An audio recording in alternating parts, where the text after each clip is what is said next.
नमस्कार बच्चों। Question answer of chapter number 3 synthetic fibres and plastics.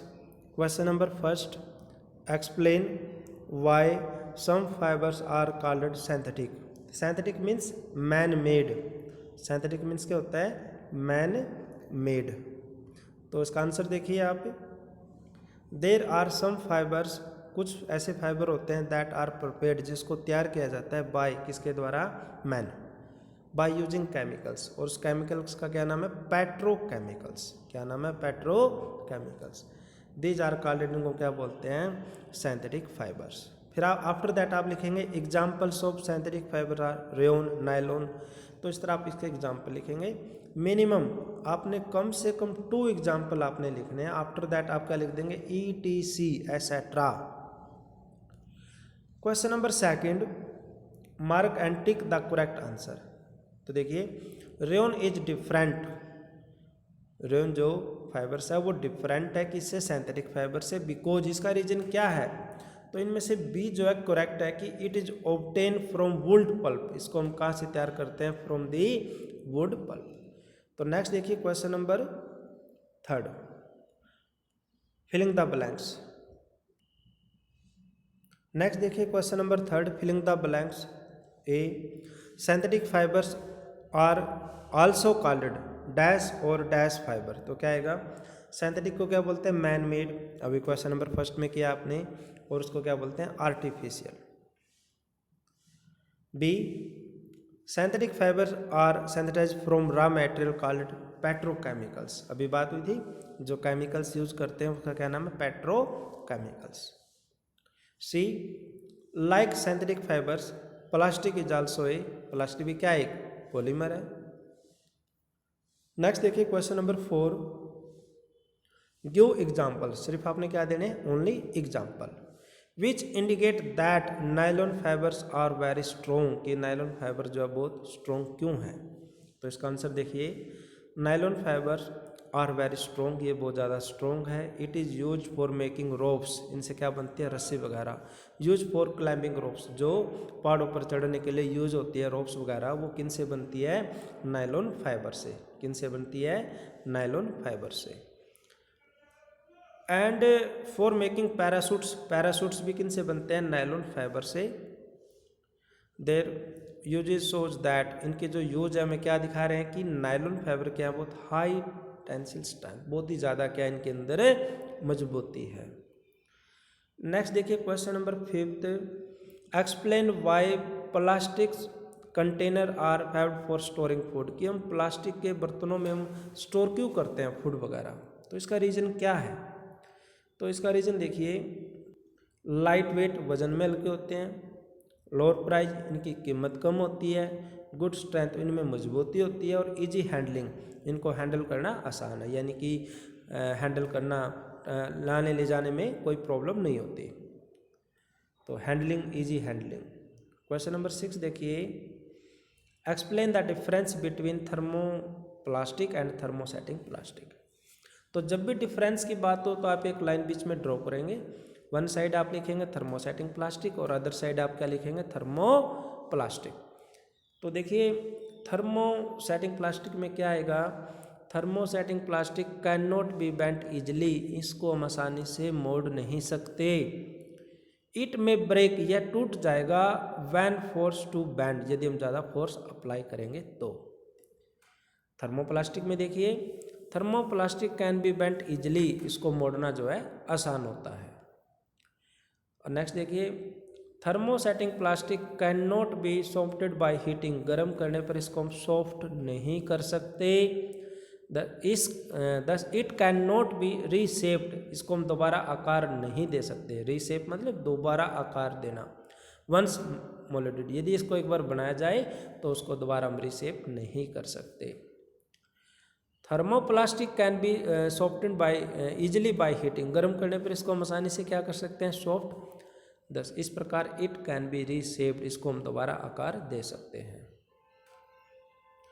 Next देखिए question number 7, explain why the following are made of thermosetting plastic. तो first part है saucepan handles को हम किसका बनता है? ये थर्मोसेटिंग प्लास्टिक का। तो इसका रीजन क्या है?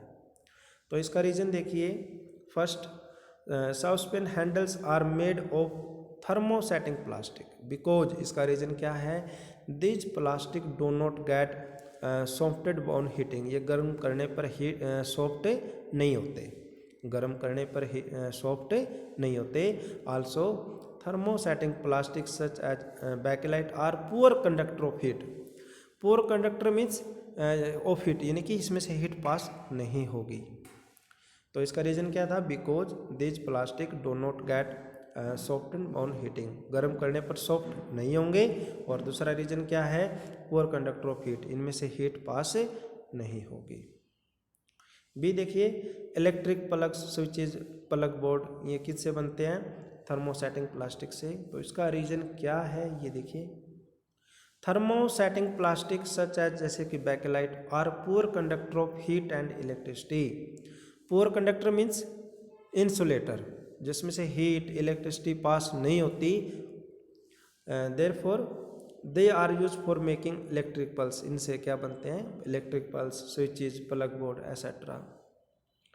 नेक्स्ट देखिए क्वेश्चन नंबर 8, आपको बहुत सारे ऑप्शन गिवन है और आपने क्या सेलेक्ट करना है इनमें से, जो कैन बी रिसाइकल की किसको तो हम दोबारा रिसाइकल कर सकते हैं और किसको हम कैन नॉट बी रिसाइकल नहीं कर सकते। तो जब आप फाइंड आउट करेंगे तो इन्हीं में से आपने फाइंड आउट करना है, इन्हीं ऑप्शन में से आप क्या करेंगे, फाइंड आउट करेंगे। तो आप क्या करेंगे, वन साइड आप एक बीच में एक लाइन ड्रॉ करेंगे, एक साइड आप लिखेंगे कैन नॉट बी रिसाइकल और अदर साइड आप लिखेंगे कैन बी रिसाइकल, यानी कि जिसका हम रिसाइकल कर सकते हैं, बार बार यूज कर सकते हैं, और कैन नॉट बी रिसाइकल जिसका हम बार बार यूज नहीं कर सकते। तो देखिए कैन नॉट रिसाइकल में क्या आएगा, टेलीफोन इंस्ट्रूमेंट क्या can not be recycle, cooker handles क्या है can not be recycle, electrical switches क्या है कैन नॉट बी रिसाइकल। जो कैन बी रिसाइकल क्या है, plastic toys, plastic chair, carry bags, इनको हम क्या कर सकते हैं, can be recycle. Plastic covering on electric wires, ball point pens, plastic bowls, इनको हम क्या कर सकते हैं, कैन बी रिसाइकल। नेक्स्ट देखिए question number 9, Rana wants to buy shirt for summer, Rana जो है कोई भी पर्सन है यहाँ पे, वो शर्ट खरीदना चाहता है गर्मियों के लिए। Should he bye cotton shirt, उसको क्या खरीदना चाहिए, कॉटन की शर्ट और या shirt made from synthetic material. Advise Rana, हमने सलाह देनी है राणा को कि उसको कैसा कपड़ा खरीदना चाहिए, और उसका रीज़न भी आपने देना है कि आप ऐसा क्यों कह रहे हैं। तो इसका आंसर देखिए, Rana should buy shirts made from cotton, तो हम सलाह देंगे, एडवाइस देंगे राणा जी को कि उसको कैसी शर्ट खरीदनी चाहिए जो किससे मिलके बनी हो, कॉटन से। दिस इज बिकॉज, ऐसा क्यों है कि cotton is a good absorb of water, कि कॉटन जो है आसानी से क्या कर लेता है, पानी को सोख लेता है, एब्जॉर्ब कर लेता है। इट कैन सोक, सोक में होता है ग्राइंड कर लेना, एब्जॉर्ब द स्वेट मीन्स पसीना coming out of her body, जो शरीर से जो पसीना निकलता है कॉटन जो उसको क्या कर लेगा, एब्जॉर्ब कर लेगा, सोक कर लेगा। And expose it to the environment, और वो कहाँ चला जाएगा फिर, एनवायरमेंट में। दस इट हेल्प इन एप्रोटिंग, इस प्रोसेस को क्या बोलते हैं, evaporating. The liquid sweat thereby cooling our body, जिससे हमारा बॉडी कैसा रहेगा, कूल। तो कैसे सलाह देंगे उसको कैसा खरीदना चाहिए, कॉटन का, क्योंकि कॉटन क्या, good absorb of water. Next देखिए question number 10, give example to show that plastics are non corrosive nature, कि प्लास्टिक जो नॉन करेसिव नेचर कैसा है, तो आपने इसका क्या देना है, only example. Plastic are do not corroded, कि प्लास्टिक के ऊपर जंग वगैरह नहीं लगता, even if they come in contact with strong chemicals, यदि हम स्ट्रॉन्ग केमिकल भी इसके अंदर डाल दें प्लास्टिक के अंदर तब भी कोई, आपने देखा होगा लेबोरेटरी में जितने भी केमिकल्स होते हैं वो मैक्सिमम वही प्लास्टिक में कंटेनर होते हैं, उसके अंदर पुट होते हैं। तो plastic are not corroded even if they come in contact with strong chemicals, this is because of their non reactive nature, क्योंकि रिएक्शन नहीं करते विद मोस्ट मटेरियल, कई मटेरियल्स के साथ रिएक्शन नहीं करते, कौन, plastic. For example the cleaning chemicals that we use at home, जो घर पे हम यूज़ करते हैं केमिकल्स वगैरह घर को साफ करने के लिए, स्टोर इन, वो किस में स्टोर होता है, प्लास्टिक बॉटल में। इंस्टेड ऑफ, किसके बजाय, मेटल्स कंटेनर, यानी कि मेटल कंटेनर की बजाय हम किस में स्टोर करते हैं, प्लास्टिक कंटेनर में क्या स्टोर करते हैं, केमिकल्स वगैरह। नेक्स्ट देखिए question number 11, should the handles and Bristol of a tooth brush be made of the same material. जो आप ब्रश यूज करते हैं टूथ ब्रश, क्या वो सेम मेटेरियल का होना चाहिए? नो। क्या लिखेंगे? नो। Explain your answer. देखिए सबसे पहले आप क्या लिखेंगे? नो। और इसका रीजन क्या है? देखिए जो handle and Bristol of the tooth brush should be made of different material. दोनों दो क्या होने चाहिए? बिल्कुल अलग अलग होने चाहिए। जो हैंडल है टूथ ब्रश का वो कैसा होना चाहिए? Hard and strong. While the Bristol should भी कैसा होना चाहिए? Soft and flexible. कैसा होना चाहिए? Soft and flexible. जैसे आप देखते हो ना टूथ ब्रश ऐसे तो हैंडल होता है और वैसे वो ये इसको क्या बोलते हैं? Bristol part. ये तो कैसा होना चाहिए? सॉफ्ट। और ये हैंडल कैसा होना चाहिए? Hard and strong. नेक्स्ट देखिए question number 12, avoid plastic as far as possible, comment on this advice. कि जितना उसके प्लास्टिक्स का यूज जो है मत करिए, तो इसके बारे में अपने कमेंट ऑन दिस एडवाइस। तो कैसे देखिए, plastic are non biodegradable. Biodegradable होता है जो can be decompose into manure वगैरह, जिनसे जो डिकम्पोज हो जाए उसको बोलते हैं बायोडिग्रेडेबल। और नॉन बायोडिग्रेडेबल जो डिकम्पोज नहीं होते, once introduce into the environment they take several years to decompose. है ना, ये बहुत कोई वर्ष लेते हैं डिकम्पोज होने में। Plastics add to the environmental pollution. Plastics जो है हमारे एनवायरनमेंट में क्या प्रोड्यूस करते हैं? Pollution. They can not be burnt as when burnt. They can not be burnt as when burnt. They release poisonous gases. जब इनको हम जलाते हैं तो क्या निकलते हैं? बहुत जहरीली गैसें निकलती हैं। किसको? जब हम प्लास्टिक को बर्न करते हैं। देखिए क्या लिखा, they can not be burnt as when burnt. They release क्या निकालते हैं? Poisonous gases. Plastic bags thrown in the garbage. जो हम प्लास्टिक के जो बैग्स वगैरह फेंकते हैं कहाँ पे? कूड़ा करकट में। आर स्वेल्ड बाई, उनको निगल जाते हैं कौन? एनिमल्स लाइक काउज वगैरह। These plastic bag Chowk there respiratory system. उनको कौन सी प्रॉब्लम हो जाती है? रिस्पिरेटरी। एवन प्रूफ फाटल, उनके लिए घातक सिद्ध हो सकती है। Therefore we should avoid plastic as far as possible. हमें प्लास्टिक का यूज नहीं करना चाहिए जहाँ तक हो सके, क्योंकि ये हम एक तो हमारे एनवायरनमेंट को पोल्यूट करते हैं और बर्न करने पर पॉइजनस गैस निकलती है। अगर हम इसको फेंक देते हैं बाहर कूड़ा करकट में प्लास्टिक बैग को, तो जो कुछ एनिमल्स हैं तो उनको निगल जाते हैं, जिनसे इवन में डेथ, उनकी डेथ भी हो सकती है या फिर उनको रिस्पिरेटरी प्रॉब्लम भी क्रिएट हो सकती है। तो नेक्स्ट देखिए क्वेश्चन नंबर 13, आपने मैच करना है इसमें। जब आप मैच करेंगे तो फर्स्ट का मैच आप डी के साथ करेंगे। Polyester fabrics do not wrinkle easily, जो आसानी से सिकुड़ते नहीं हैं। टेफ्लॉन का आप मैच करेंगे सेकंड का सी के साथ। Use to make non stick cookware. Rayon यानी कि थर्ड का मैच आप करेंगे ए के साथ। रेयन का यूज आप करते हैं prepared by using wood pulp. ये आपने क्वेश्चन नंबर सेकंड में भी किया अभी। Nylon use for making parachutes and, ये भी आपने क्वेश्चन नंबर थर्ड या फोर्थ में किया है। Example to show that nylons fibre are very strong. तो वही है, बिल्कुल रिपीट हो रहे हैं सेम। नेक्स्ट देखिए question number 14, manufacturing synthetic fibre is actually helping conservation of forest. यदि हम मैन्युफैक्चर निर्माण करें किसका? सिंथेटिक फाइबर का। सिंथेटिक फाइबर जो किन से बनते हैं? केमिकल से। वो किस में हेल्प कर रहे हैं? कंजर्वेशन ऑफ फॉरेस्ट, यानी कि जो फॉरेस्ट वगैरह उनका बचाव हो रहा है। कमेंट, इसके बारे में आप बताइए कि ऐसा क्यों है। Raw materials for natural fibre are mainly dried from plants and this mean cutting of lot of trees. Raw material for natural fibre अगर हम बात करें, देखिए नेचुरल फाइबर की हम बात करें तो वो किन से, कहाँ से प्राप्त करेंगे हम? प्लांट से। इट मीन्स किसको काटना पड़ेगा? प्लांट्स को काटना पड़ेगा, यानी कि cutting of lot of trees, बहुत सारे पेड़ों को काटना पड़ेगा। यदि हम पेड़ों की कटाई शुरू कर दें तो उसको क्या बोलते हैं? डिफॉरेस्टेशन। ये आपने चैप्टर नंबर 7 में भी किया था। What is deforestation? Cutting of trees continuously is called deforestation. तो यहाँ पे देखिए अगर नेचुरल फाइबर की बात करें तो वो कहाँ से मिलेगा? प्लांट से। इसके लिए प्लांट्स को क्या करना पड़ेगा? कट करना पड़ेगा। यदि कटिंग ऑफ प्लांट्स है तो उसको क्या बोलते हैं? Deforestation. But raw material for synthetic, अगर सिंथेटिक की बात करें तो मेनली हम कहाँ से प्राप्त करते हैं? पेट्रोकेमिकल से। कहाँ से करते हैं? पेट्रोकेमिकल से, यानी कि इसमें प्लांट्स का कोई भी यूज नहीं है। किसमें? सिंथेटिक मटेरियल में।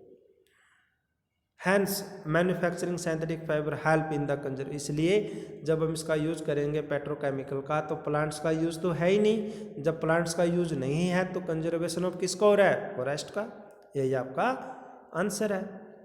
नेक्स्ट देखिए question, last question number 15, describe an activity to show that thermoplastic is a poor conductor of electricity. कि थर्मोप्लास्टिक यानी क्या है कि जिसमें से करंट पास नहीं होता। तो आप सबसे पहले एक्टिविटी देखिए, ये आपके पास एक कंप्लीट सर्किट है। बड़े टर्मिनल को क्या बोलते हैं? पॉजिटिव, और छोटे टर्मिनल को क्या बोलते हैं? नेगेटिव। करंट की जो डायरेक्शन होती है वो ऑलवेज आप लर्न करेंगे positive terminal to negative terminal. अब इस केस में देखिए क्या यूज करें यहाँ पे? मेटल। तो इस केस में देखिए बल्ब क्या? ग्लो। बल्ब क्या हो रहा है यहाँ पे? ग्लो हो रहा है यहाँ पे। बल्ब क्या है यहाँ पे? ग्लो। किस केस में? जब यहाँ पे मेटल कंप्लीट सर्किट है, बैटरी भी है की ऑन, तो इस केस में। और बी में देखिए यहाँ पे क्या यूज किया गया है? प्लास्टिक। क्या यूज किया गया है? प्लास्टिक। इस केस में देखिए बल्ब जो है नॉट ग्लो, ग्लो नहीं है, क्योंकि यहाँ पे किसका यूज किया गया है? प्लास्टिक का। और यही हमने इसमें दिखा रहा था कि प्लास्टिक क्या? Poor conductor of electricity. तो इसके बारे में देखिए रीड करते हैं क्या लिखा है यहाँ पे।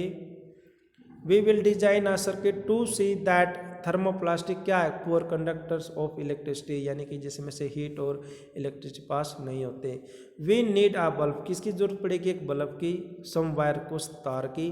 बैटरी की। आ पीस ऑफ मेटल, जैसे यहाँ पे मेटल यूज किया गया है। एंड प्लास्टिक पाइप, जो इसमें भी यूज किया गया है।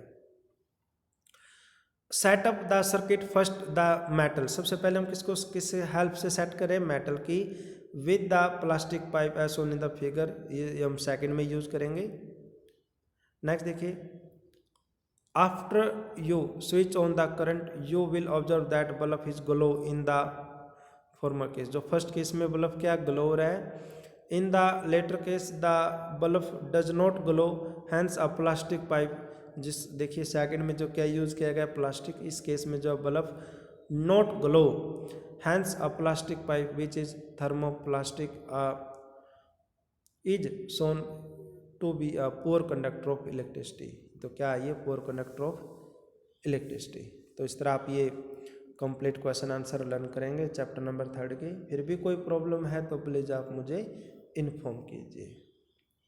तो इसमें 15 क्वेश्चन में आपने क्या प्रूफ करना था कि एक्टिविटी के द्वारा कि थर्मोप्लास्टिक क्या एक पुअर कंडक्टर ऑफ इलेक्ट्रिसिटी है। सिर्फ आपने इलेक्ट्रिसिटी की बात करनी है यहाँ पे। तो जैसे आप फिगर एक्ट बनाएंगे तो पहले में आप यूज़ करेंगे मेटल का, सेकंड फिगर में आप यूज़ करेंगे प्लास्टिक का, और मेटल के केस में बल्ब आप ग्लो करेंगे और इसमें आप लिखेंगे डज नॉट ग्लो।